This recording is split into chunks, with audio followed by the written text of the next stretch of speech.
6:41 here on Breakfast Television. Mel's joining us now to talk about. You had a chance to talk with a family who are in China in the middle of the coronavirus outbreak, yes. And they are going to stay put. Yeah, it's not something that you've been hearing about, the hundreds who are looking Everybody to wants flee, to come home, absolutely. who are waiting on this plane that's going to be quarantined. He said, no, my family and I, we are staying. He lives in Wuhan. He teaches there. Have a listen to him. I asked him about daily life, what it's been like. He also lived in China during SARS. Okay. We are not trapped in our apartment, but we're essentially restricted to the apartment. And now the lockdown is getting a little more stringent. Tensions now higher in Wuhan, a place Wayne Duplessis, his wife, and 2 sons call home. Originally from just outside Sudbury, Ontario, Wayne teaches in Wuhan, and due to the coronavirus outbreak, is now offering online classes as a way to stay connected with students. You're obviously staying put, and what is the reasoning behind that? The safety for ourselves and for others. You're in a pressurized environment. You know, once you're on the airplane, you've got recycled air. If someone is contagious, it's going to spread. You know, and then you get into the hospital or the clinic, wherever they put you in quarantine. And the people who bear the brunt of this are not just going to be the passengers, but it's going to be the medical workers. And Toronto, unfortunately, saw that with SARS. That 2003 outbreak, all too familiar to Wayne, who lived in China at the time.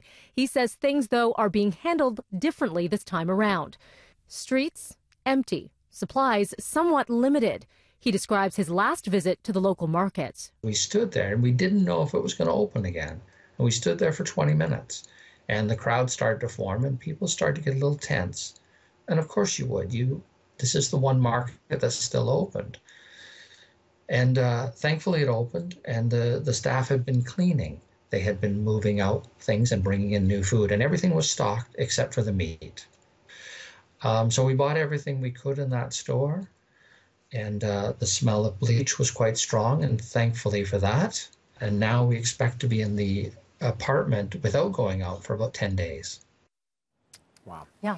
So calm about it, and so pragmatic on his approach to it. He is, and for him, like he was saying, he's thinking about the safety of himself and his family and others, everybody else, having lived through SARS as well.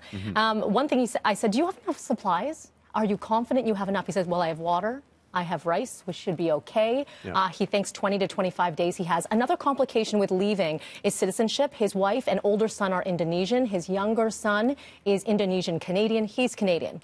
And so he says if one of us can't go, none of us will go. Yeah, it's a very complicated and he hasn't mix seen one of his older sons since the original lockdown, because of transportation being shut down. So and they're somewhere else, so they haven't been able to see them. So it's interesting to hear the perspective, but like you said, very pragmatic. Especially being in Wuhan. I mean, you're right at the epicenter of it, and watching it all unfold.